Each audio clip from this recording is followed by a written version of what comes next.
ख्वाजा आसिफ के बानी पीटीआई और फैज़ हमीद पर संगीन इल्ज़ामात। कहा 9 मई बानी पीटीआई और फैज़ हमीद का मुश्तरका प्रोजेक्ट था, अब ये मनसूबा ज़मीन बोस हो चुका। बानी को फैज़ हमीद और बाजवा की आनत मैसर थी। कौम बरसों फैज़ हमीद और जनरल बाजवा के बोए हुए बीजों की फसल काटेगी। नवाज शरीफ को सुप्रीम कोर्ट से नाअहल करवाकर वजारत उज़्मा से हटाया गया। फैज़ हमीद को तसल्ली ना हुई तो नैब केस बनवाए गए। बेटी और भाई समेत पूरे खानदान को कैद करवाया। जनरल फैज़ साहब को 14 साल सज़ा आज मिला है। ये एक तारीख़ी फ़ैसला ज़रूर है। जहाँ तक मुझे अंदाज़ा है शायद मज़ीद तहक़ीक़ात और इन्वेस्टिगेशंस या ट्रायल्स होने हैं। जिस किस्म की गैर ज़िम्मेदाराना काम जनरल फैज़ साहब कर रहे थे, उम्मीद ये है इस फ़ैसले से कि आगे जाके एक ऐसा पैगाम होगा कि इस किस्म के गलतियाँ मज़ीद ना किया जाए। बिलावल भुट्टो ने फैज़ हमीद से मुतालिक फैसला तारीखी करार दे दिया। कहा साबिक डीजी ISI को दी गई सज़ा पैगाम है कि आइंदा ऐसी गलतियां ना की जाएं। फैसला इस बात का सबूत है फैज़ हमीद गैर कानूनी काम कर रहे थे। मजीद तहकीकात और ट्रायल अभी बाकी है। बानी पीटीआई ताकत के नशे में धमकियां देते थे, वो आज मकाफात अमल से गुजर रहे हैं। इसी जिंदगी में जराइम का हिसाब देना पड़ रहा है। बानी तहरीक इंसाफ ने सियासत में गलत रवायात डाली। बानी ने नफरत और इंतशार की सियासत को परवान चढ़ाया। मजीद बोले आइन में गवर्नर राज से मुतालिक ऑप्शन मौजूद है, अभी पार्टी में इस पर बात नहीं हुई। वफाक ने हमसे 28वीं तरमीम पर अभी कोई बात नहीं की।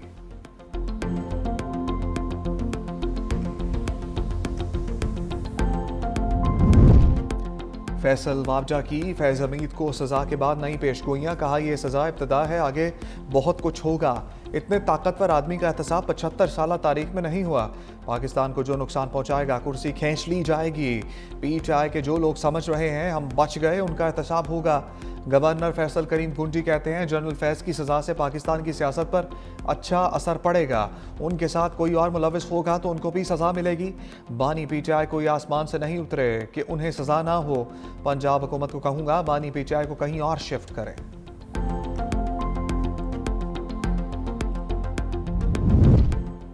फैज़ हमीद एक इदारे का मुलाजिम था, सज़ा अंदरूनी मामला है। वज़ीर आला खैबर पख्तूनख्वा सोहेल अफरीदी की मीडिया से गुफ्तगू। कहा फैज़ हमीद से मुताल्लिक फ़ैसलों की जिम्मेदारी भी इदारे पर आयद होती है। साहिब इख्तियार लोग अगर समझते हैं तो हमारे साथ मुज़ाकरात करें। मुज़ाकरात का इख्तियार बानी ने महमूद अचकज़ई और राजा नासिर अब्बास को दिया है।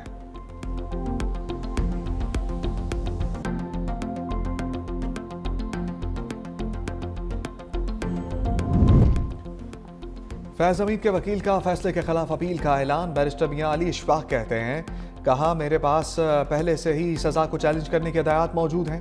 फैसले की कापी अभी मौसूल नहीं हुई, कॉपी मिलने पर इसका तफसीली जायजा लेकर अपील दायर करेंगे। पहला अपील का forum army court of appeal है। आर्मी चीफ के पास अपील का रास्ता भी मौजूद है।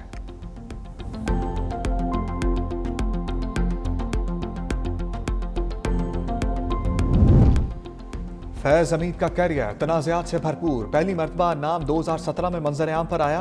कलअदम TLP का धरना ख़त्म कराने में किरदार अदा किया। 2019 में ISI के सरबराह के तौर पर तैनाती सामने आई। 2021 में काबुल के सरीना होटल में खबरों का मरकज़ बने। चाय पीते हुए उनकी तस्वीर ने आलमी मीडिया की तवज्जो हासिल की। पंजाब के चकवाल ज़िला से ताल्लुक़ रखने वाले फैज़ हमीद फ़ौज में 76 लॉन्ग कोर्स से पास आउट हुए। बलोच रेजिमेंट का हिस्सा बने। अक्टूबर 2021 में उनकी बतौर कोर कमांडर पेशावर तैनाती हुई। 10 माह बाद कोर कमांडर बहावलपुर मुकर्रर किया गया। GHQ में एडजॉइंट जनरल के ओहदे पर फाइज रहे। नवंबर 2022 में आसिम मुनीर की आर्मी चीफ नामजदगी पर कबल अज़ वक्त रिटायरमेंट ले ली थी।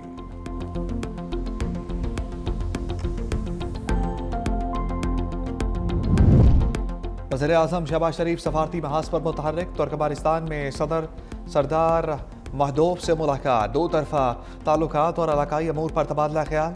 वज़ीर आज़म का दोनों मुल्कों के दरमियान दो तरफा ताल्लुकात को मजबूत बनाने के अज़म का इजहार। कहा तुर्कमेनिस्तान कराची और गवादर बंदरगाह जनूबी एशिया तक रसाई बढ़ाने के लिए इस्तेमाल कर सकता है। वज़ीर आज़म की सदर सरदार महदूब को आइंदा बरस पाकिस्तान के दौरे की दावत। सदर तुर्कमेनिस्तान ने वज़ीर आज़म के दौरे और अमन व एतमाद के आलमी फोरम में शिरकत पर शुक्रिया अदा किया।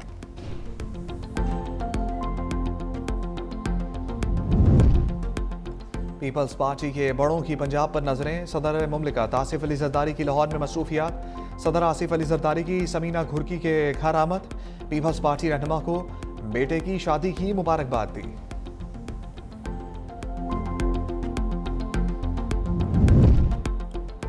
नॉर्वे के सफीर की अंदरूनी मामलात में मुदाखलत, पाकिस्तान का सख्त रद्द-ए-अमल, ईमान मजारी केस की समाअत में शिरकत पर डीमार्श जारी कर दिया। दफ्तर खारजा के मुताबिक ये इकदाम सफारती हदूद से तजावुज़ के मुतरादिफ है। ये इकदाम वियना कन्वेंशन के आर्टिकल 41 की खुली खिलाफ वर्जी है। सफारतकार मेज़बान मुल्क के कवानीन के एहतराम के पाबंद हैं। ये सफारती जिम्मेदारियों और बैनुल-अक़वामी कवानीन की संगीन खिलाफ वर्जी तसव्वुर होती है।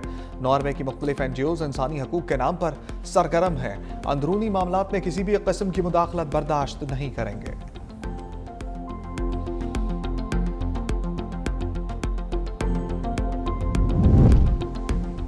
वज़ीर-ए-आला खैबर पख्तूनख्वा को एक बार फिर बानी PTI से मुलाकात की इजाज़त ना मिल सकी। सुहेल आफरीदी के हमरा मुतअद्दिद अरकान सूबाई असम्बली और पार्टी रहनुमा डियाला पहुंचे। वज़ीर-ए-आला खैबर पख्तूनख्वा का पुलिस अफसरान से मुकालमा, कहा एक वज़ीर-ए-आला को रोकने के लिए आपने बैरियर्स लगा रखे हैं। ये अहकामात कौन दे रहा है? किसी और मुल्क का नहीं, पाकिस्तान के सूबे का वज़ीर-ए-आला हूँ। KP भी पाकिस्तान का हिस्सा है। हम यहाँ आइन और कानून के मुताबिक मुलाकात के लिए आते हैं। आप हमें रोक लेते हो। कहाँ तक हालात को लेकर जा रहे हो? इस रवैये से सूबे के अवाम मुतनफ़र होंगे, जो पाकिस्तान के लिए नुकसानदेह होगा। वज़ीर-ए-आला सुहेल आफरीदी रियाला जेल से वापस रवाना हो गए।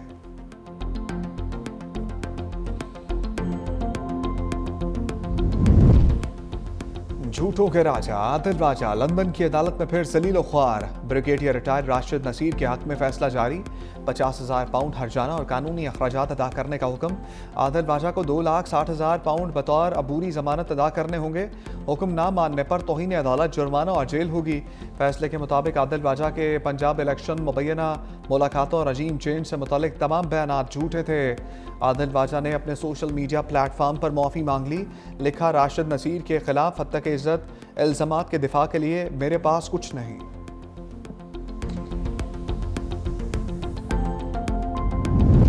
ओवर बिलिंग की मद में बिजली सार्फिन से 8 अरब से ज़ायद बटोरने का इंकशाफ।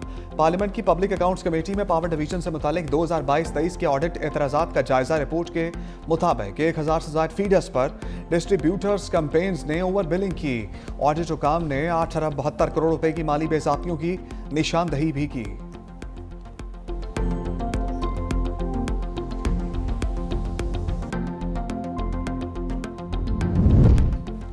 IMF की पाकिस्तान की कारकर्दगी की तारीफ। सख्त हालात और हालिया सैलाब के बावजूद इस्लाहाती कारकर्दगी बेहतर करार। दूसरे जायजे की तकमील पर रिपोर्ट जारी। लिखा, टैक्स बेस की तोसी और टैक्स निज़ाम की सादगी अव्वलीन तरजीह होनी चाहिए। डाटा शुमारियात और गवर्नेंस में बेहतरी नागुज़ीर। पब्लिक अकाउंट्स, SOPs और SOAs और तवानाई सेक्टर में गहरी इस्लाहात ज़रूरी हैं।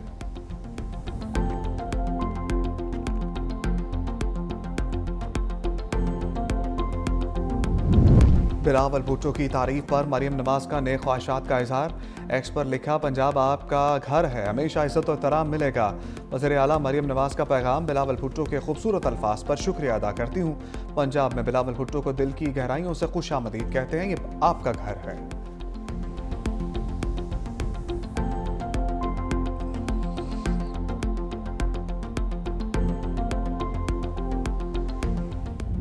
पंजाब के अवाम स्मोक के रहमो करम पर सूबाई हुकूमत फ़ज़ाई आलूदगी पर काबू पाने में नाकाम।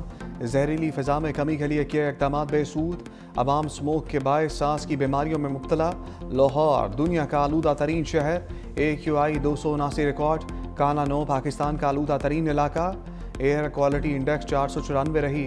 पिशावर दूसरा, मुल्तान तीसरा आलूदा तरीन शहर। सियालकोट फैसलाबाद में भी स्मोक का राज।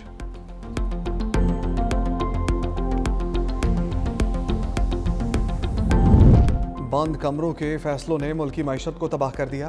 Pattern in chief UGSM Tanveer की प्रेस कॉन्फ्रेंस। कहा, महंगी बिजली की वजह से पेपर मिल्स और 140 टेक्सटाइल इंडस्ट्री के यूनिट बंद हो चुके। बरामदात कम और बेरोजगारी बढ़ रही है। नए सूबे बनाए बगैर इकॉनमी ठीक नहीं हो सकती।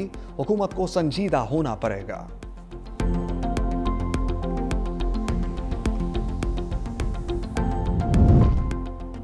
लाहौर हाईकोर्ट कहना की खातून के बाजियाबी केस में सख्त बरहम। चीफ जस्टिस आलिया नीलम ने रिमार्क्स दिए, ये चीफ जस्टिस की अदालत है, कोई मजाक नहीं। पुलिस की तहवील में ली गई फाइल से कुछ नहीं मिला। पुलिस की बुरी आदत है, फाइल से कुछ चीज़ों को निकाल लेती है। ऐसे गैर संजीदा एहलकारों को पुलिस महकमे में नहीं होना चाहिए। दरख्वास्त गुजार से कहा, फैमिली ट्री में फौजिया का नाम भी शामिल नहीं। कोई दस्तावेजी सबूत दें जिससे साबित हो सके फौजिया आपकी बेटी है। आपने बच्चों की तादाद कम क्यों बताई?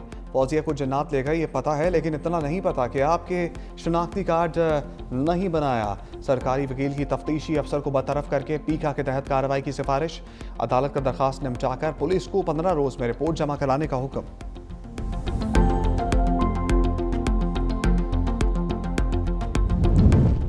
मुल्क भर में खुश्क सर्दी का राज, बलाई इलाकों में खून की बढ़ गई। लेह में दर्जा हरारत -7 तक गिर गया। कल्लात -4, कोयटा 0, इस्लामाबाद 3, पेशावर 4, लाहौर 8 और कराची 13 डिग्री सेंटीग्रेड रिकॉर्ड किया गया। इस्लामाबाद और कश्मीर में कोहरा पड़ने लगा। सिंध में मौसम मजमूई तौर पर खुश्क, शुमाली बलूचिस्तान, मरी, गलियात, कश्मीर और गिलगित बल्तिस्तान में शदीद सर्दी मुतवक्के।